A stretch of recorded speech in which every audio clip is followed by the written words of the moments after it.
Hay un puñado de interesantes patologías congénitas llamados, en general, errores innatos del metabolismo, ¿no? Inborn errors of metabolism. Nosotros llamamos horrores del metabolismo porque realmente causan un gran estrago. Lo interesante de estas patologías, que si bien son raras cada una de ellas, y el número es muy bajo de incidencia, tomadas en su conjunto estas decenas de patologías producidas por errores innatos, léase genéticos del metabolismo, en su conjunto constituyen, decía, el 20% de las internaciones infantiles, o sea que es un estrago importante que causan de modo general.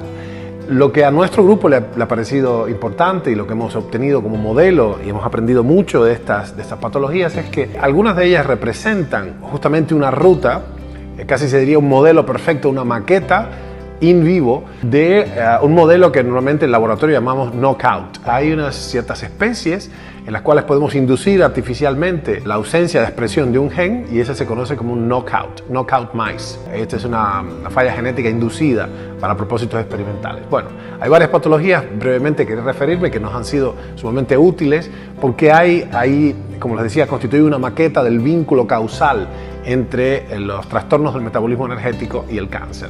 La primera de ellas, si bien no especialmente energética, pero es interesante, es la glucosuria congénita. Esto que he intentado pintar es una nefrona, obviamente es el aporte arterial. En el filtrado de la orina hay dos sectores. Usualmente si funcionan los recaptadores de glucosa que tiene el riñoncito de la orina, la sangre es filtrada y vuelve al torrente sanguíneo con la glucosa adentro intacta. Lo que parece suficiente es que los transportadores que se llaman SGLT2, transportadores de glucosa ligados al sodio, hay 1 y 2, los unos están acá y los dos acá. Lo que pareciera ser normal es que a cierta glucemia circulante, la orina no tiene al final nada de azúcar presente. Es decir, estos transportadores eficientemente conservan la glucosa circulante a pesar del filtrado de los riñones.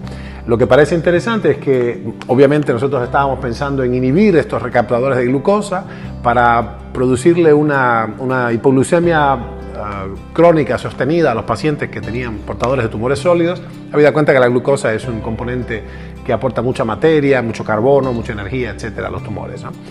Bien, lo interesante es que, ¿cuál era el modelo? Nosotros dijimos muchos años antes de que la FDA aprobara la dapagliflozina, el primero de esta clase de inhibidores selectivos de los SGLT2, de los recaptadores de glucosa en el riñón, nosotros estábamos pensando en hacerlo para otro propósito, no para la diabetes, sino para el propósito ya antedicho. Y lo interesante es que nuestro modelo fue, ¿existe un error innato del metabolismo que ha noqueado los SGLT2 y 1? Sí, es la glucosuria congénita. ¿Y qué le pasaba a estas personas? Nada. Su orina era abundantemente dulce, tenían básicamente glucosa por orina y su cuerpo había hecho unas adaptaciones esencialmente digestivas y circulatorias, metabólicas por supuesto, para no tener un problema con eso. Así que eso nos dio un alivio. Nos dijimos a nosotros mismos, si podemos inhibir farmacológicamente los recaptadores de glucosa en el túbulo renal, no habría un problema sistémico con el individuo. Bueno, este es un ejemplo clásico para nosotros. Ya nuestros médicos han dejado de usar, básicamente en la clínica, muy rara vez, 2 o 3% de los casos, siguen prescribiendo dapagliflozina como inhibidor de la recaptación de glucosa en los riñones, porque la glucosuria generada parece predisponer a los pacientes. Primero, no resuelve demasiado en el contexto de la terapia metabólica del cáncer, ahora sabemos, esto fue hace una década, 12 años de hecho. Y segundo, la glucosuria predispone a los pacientes a infecciones del tracto urinario, infecciones renales.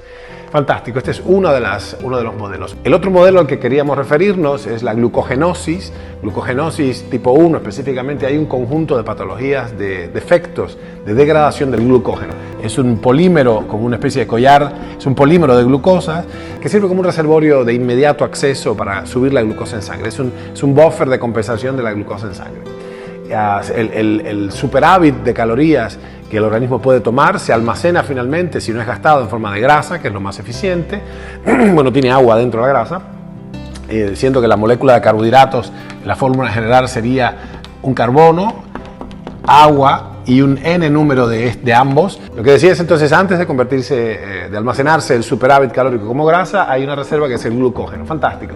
En esta patología congénita, en este error innato del metabolismo, la glucogenosis tipo 1, hay un defecto del almacenamiento del glucógeno, que entonces se hace excesivo en el hígado, los riñones, etc. Y esto da una serie de síntomas. Lo interesante es que aquí la enzima está noqueada, la enzima que degradaría el glucógeno rápidamente.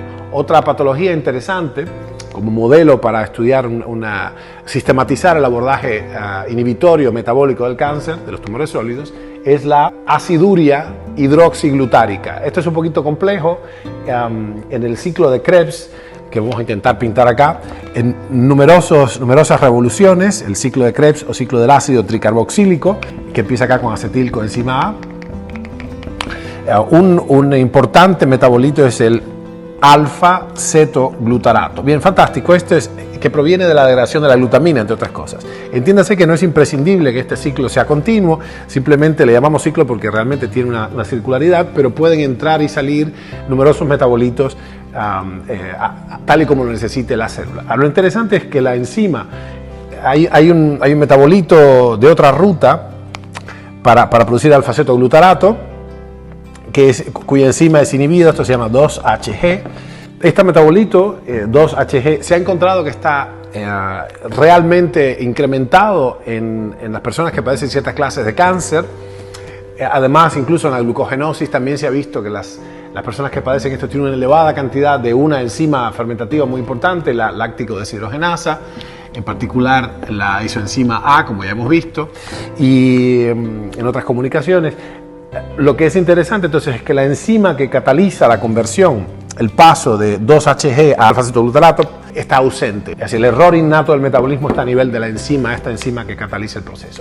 Estos son 3 de apenas varias docenas de errores innatos del metabolismo que nos dan una inmediata visión de cómo puede ser, como maqueta o como prototipo in vivo, in homo en particular, de estas restricciones, y esto nos da, por supuesto, se vuelven targets.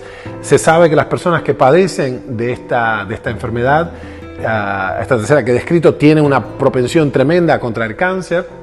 Así que ahí empiezan a aparecer estas correlaciones, incluso más allá de esto empiezan a aparecer vínculos causales que nos permiten entender esta ruta, este mapa hacia el tratamiento metabólico del cáncer.